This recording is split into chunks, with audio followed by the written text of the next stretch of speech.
Okay, so it's the sequel to the most beloved movie of all time, The Wizard of Oz. Ruby's two wishes. Dorothy decides a line of ruby slippers. Boom! Strikes it rich. Hard pass. All right. Wizard of Oz Part 2, Twister. Dorothy, Toto, and Ethel become professional storm chasers. Dorothy club soda with a twist of lemon. And I mean a real twist, not that stuff from the plastic squeeze bottle. What do we have here? Dear Rita and Moby, how do I write a story that people will actually want to read? Thanks, B. I can answer that. Plus, it'll end this fiasco of a pitch meeting. Let's talk structure. Tim, pull up a seat. Every decent story's got a plot, a chain of key events that drive the action. The first event causes the second, which causes the third, and so on till the end. Plots are what draw us in, stir up our emotions, and get us hooked. They make us want to stick with the story to find out what happens next. None of this is new. Some of the rules for effective plot construction go all the way back to ancient Greece. Back then, plays tended to follow a three-part structure, beginning, middle, and end. Start with a conflict, a challenge faced by the main character, called the protagonist. In the first half of a story, the conflict escalates. Then there's a reversal, and the conflict resolves or clears up. A couple thousand years later, European writers were still following this basic structure. But by then, they'd added a few wrinkles. A German writer named Gustav Freytag broke the formula down into steps. He organized them in a diagram now called Freytag's pyramid. Because of most stories carry this structure. Gustav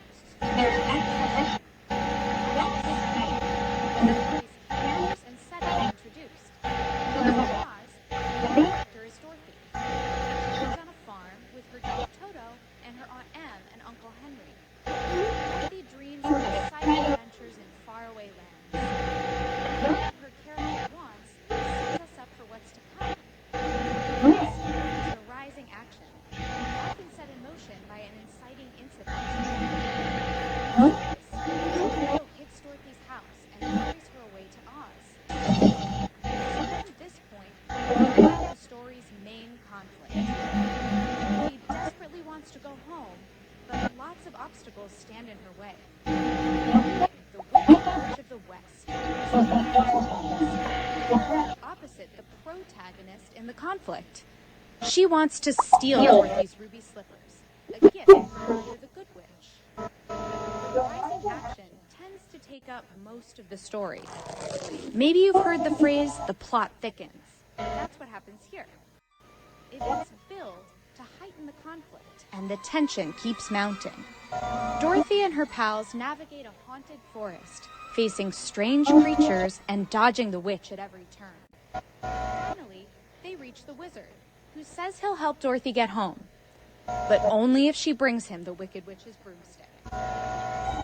Right, Dorothy's big face-off with the witch is the climax. The most important moment. Following a mighty struggle, Dorothy triumphs by defeating the witch.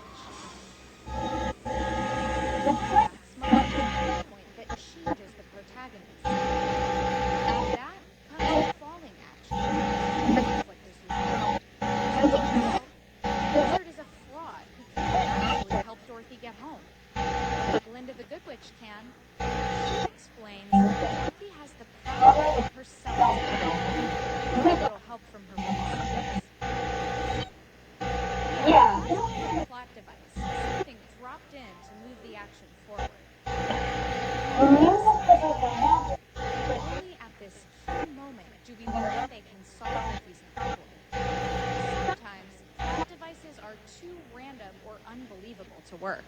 Like a bunch of farmers decide to become storm chasers for no apparent reason. That kind of thing can turn off an audience, disconnecting them from the story. The last part of the pyramid is the solution, the plot's final wrap-up. Shannon. He returns to Kansas safe and sound, realizing there's no place like home. Well, you don't want your story to map it's a formula. Too closely to it, people will feel like in this phase. You don't have to add to the tension. The Wizard of Oz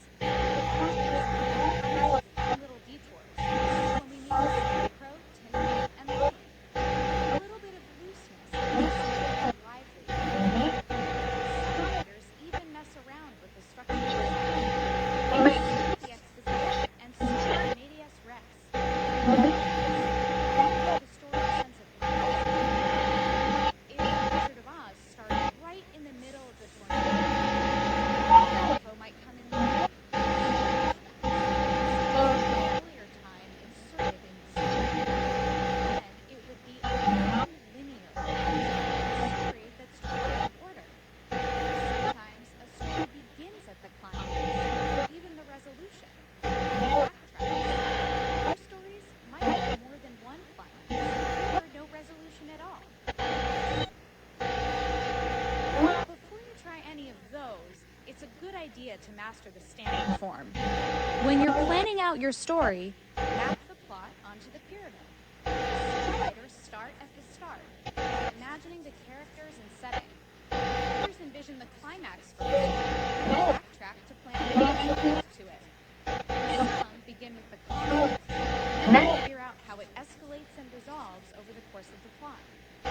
Figuring out your plot can be a messy process with lots of false steps and revisions. The opposite of your finished story, which will be brilliantly structured. Gee, you really think so? Sure I do. Get back to the drawing board and write me a hit, kid. Yes, ma'am. If you need anything, and let's do lunch real soon.